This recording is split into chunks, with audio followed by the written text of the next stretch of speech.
दोस्तों, मशरूम की जो मैं सीरीज चला रहा हूं, मैं आपसे वादा करता हूं कि अगर आप सारे सीरीज को पूरा वीडियो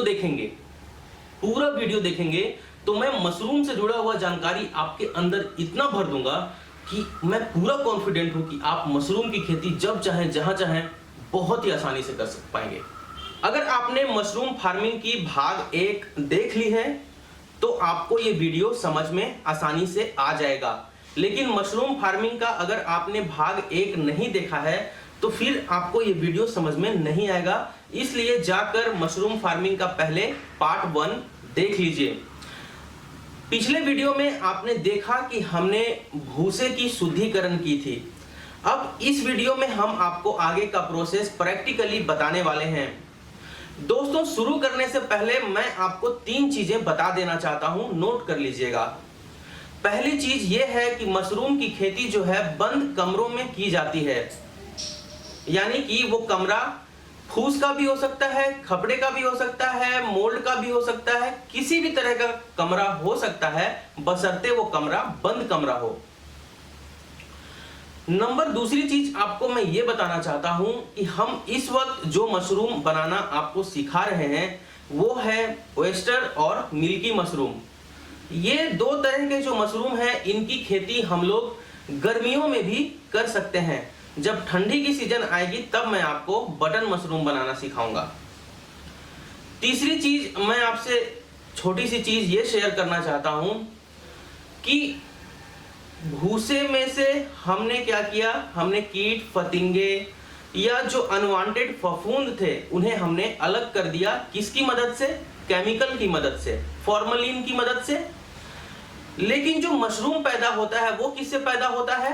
अगर आपने पिछला वीडियो देखा होगा तो आप समझ गए होंगे कि मशरूम जो पैदा होता है वो भी तो एक फफूंद से पैदा होता है। तो अगर भूसे में फॉर्मलिन बचा रह जाएगा तो हमारा मशरूम कैसे पैदा होगा? वो तो उसको भी मार देगा। अब हम इस भाग में आपको बताएंगे कि कैसे आगे की प्रक्रिया भूसे के साथ हमें क्या करना है। एक चीज और बहुत गौर कर लीजिएगा कि जो फफूंद है मशरूम में और जो मशरूम पैदा होता है, इन दोनों चीजों को पैदा करने में उमस का बहुत बड़ा हाथ होता है। उमस में पैदा की जाने वाली ये खेती है। अच्छा, उमस क्या होता है? ह्यूमिडिटी, आर्द्रता। यानी कि आपने देखा होगा कि कभी आप घर से बाहर निकलते होंगे, हवा नहीं चल रहा होगा, तो जब गर्मियों में हवा नहीं चलती या बरसातों में भी अगर हवा नहीं चलती तो आपने देखा होगा आपके शरीर पे चिपचिपाहट हो जाती है। आप कहते होंगे यार आज बहुत उमस है, उमस वाली गर्मी है। ये तो उमस वाली गर्मी है। वो उसी उमस से मशरूम बहुत तेजी से आगे बढ़ता है। इसीलिए मैंने आपको कहा कि मशरूम की खेती बंद कमरे में की जाती है। क्यों? क्योंकि बंद कमरे में उमस ज्यादा होता है। इसके बारे में आगे डिटेल में बात करेंगे। पहले आप ये देख लीजिए कि कल जो हमने भूसे का शुद्धिकरण किया था उसे आज हम किस तरह से क्या प्रक्रिया अपनाएंगे। दोस्तों, अगर पिछला वीडियो आपने देखा होगा तो आपको पता चल गया होगा कि हम किस तरह से भूसे की जो है शुद्धिकरण करते हैं। आज हम भूसे को इस चेंबर में से बाहर निकाल लेते हैं और एक बार हम इस चेंबर की तरफ देखेंगे जो हमने सीमेंट का बनाया है।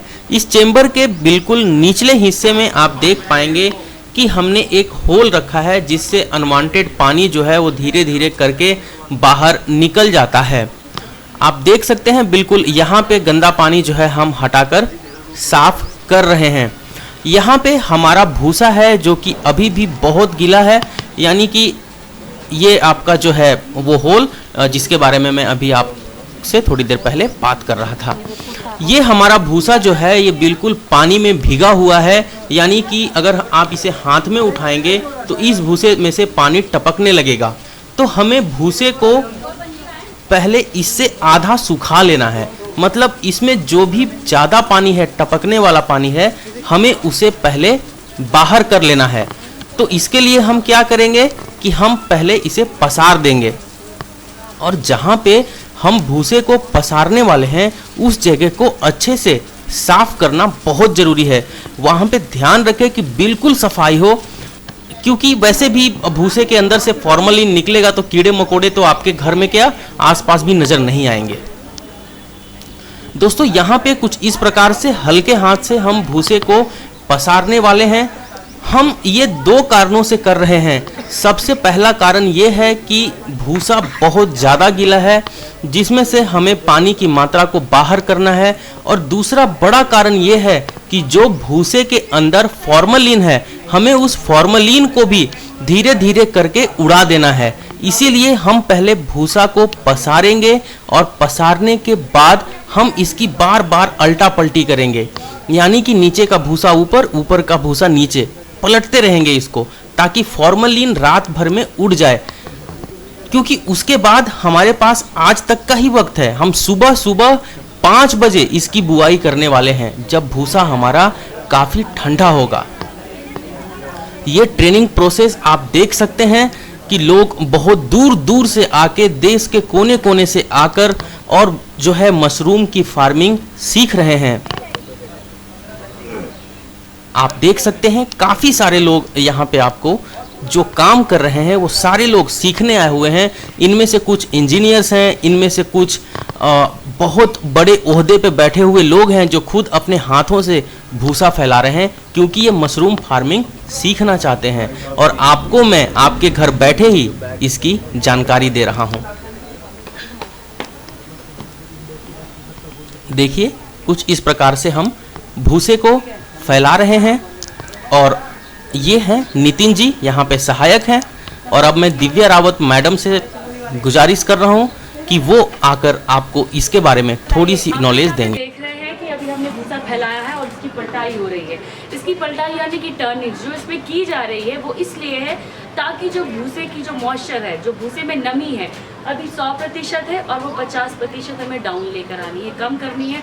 यानी कि टोटल भूसे में जो नमी है वो 50% रहनी चाहिए। दूसरी चीज़, इसकी पलटाई हम लोग अभी करते रहेंगे हर 2-3 घंटे में, क्योंकि एक तो नमी के साथ साथ जो हमने इसमें फार्मलिन का इस्तेमाल किया है, वो फार्मलिन अगर भूसे में रहेगा तो जो स्पॉन है, जो मशरूम के जो सीड्स हैं, जो स्पॉन हम कहते हैं, वो डेड हो जाएंगे। तो वो भी बहुत ज़रूरी है कि हम उसे ज़्यादा से ज़्यादा उसको, ये जो भूसा है उसमें से हम लोग रिड्यूस करें। तो ये दो कारण होते हैं जिससे कि हम भूसे की पलटाई करते हैं और बहुत ही हल्के हाथ से भूसा फैलाते हैं, जिससे कि प्रॉपर एरेशन हो, हवा आर पार जाए और भूसा ठंडा रहे और इसकी नमी कम हो। याद रखिएगा, जब भी आप बिजाई करेंगे यानी कि स्पॉनिंग करेंगे, आपका भूसा हमेशा ठंडा होना चाहिए। हाँ, बिजाई आप तभी करें जब आपका भूसा ठंडा हो। हमने क्या किया, हमने भूसे को उस चौकोर नुमा आकार में जो हमने भूसे को भिगाया हुआ था उसे बाहर निकाला, और जैसे हम गेहूं या धान गांवों में पसारते हैं उस तरह से भूसे को पसार दी। और अब हम इसकी बार बार पलटाई करेंगे। पलटाई करने से क्या होगा कि नीचे का भूसा ऊपर और ऊपर का भूसा नीचे जाएगा, हवा के कांटेक्ट में आएगा, तो जो इसके अंदर फॉर्मलिन है वो फॉर्मलिन धीरे धीरे उड़ जाएगा। हम कितने देर तक इस भूसे को रखेंगे? अब मान लीजिए अभी 2 बज रहे हैं दिन के, हमने भूसे को पसार दिया।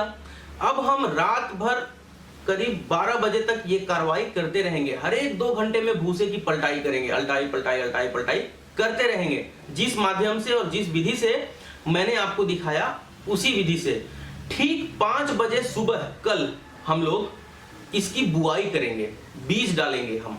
और बीजारोपण मशरूम में कैसे होता है वो मैं आपको अगले वीडियो में बताने वाला हूं।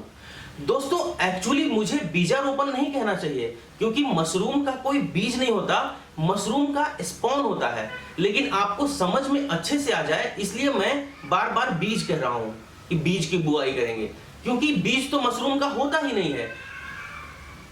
मशरूम की स्पॉन होती है। स्पॉन यानी कि मशरूम, एक स्वस्थ मशरूम में से उसका टिश्यू निकाल लेते हैं, और टिश्यू निकाल कर उसका जो फफूंद है वो पूरे गेहूं के छोटे छोटे दानों में, बड़ा उसका लंबा प्रक्रिया है, उसमें फैलाकर इसका जो है स्पॉन तैयार करते हैं, जिसको मैं आपको बीज कह रहा हूं। ठीक है, एक फफूंद है। ठीक है, जाल मकड़ा जैसा होता है ना, फफूंद फैल जाता है। आगे चल के मैं आपको बताऊंगा कि जब आप पैकेट बनाएंगे और उसमें फफूंद फैलने लगेगा तो घबराना नहीं। कुछ लोग क्या करते हैं कि अरे यार ये मेरे मशरूम वाले थैले में तो फफूंद फैल गया, ये खराब हो गया। नहीं, मशरूम है ही फफूंद से पैदा हुआ चीज। जो आप खा रहे हो वो फफूंद का ही आकार, फफूंद का ही जो है आप मान सकते हैं कि एक स्वरूप है। तो अगले वीडियो में हम जानेंगे कि बिजाई कैसे की जाती है और बाकी का सारा प्रोसेस। कल पहला दिन था, आज दूसरा दिन है और कल तीसरा दिन सुबह 5 बजे हम बिजाई करेंगे। बिल्कुल, क्योंकि उस वक्त क्या होगा कि उस वक्त 5 बजे मौसम भी ठंडा होगा और हमारा भूसा भी ठंडा होगा। आखिरी में मैं आपको सिर्फ यही कहूंगा कि जिंदगी में चाहे जो करते रहें, बस अपने माता पिता का हमेशा ख्याल रखें, उनका दिल कभी ना दुखाएं। जय हिंद, वंदे मातरम।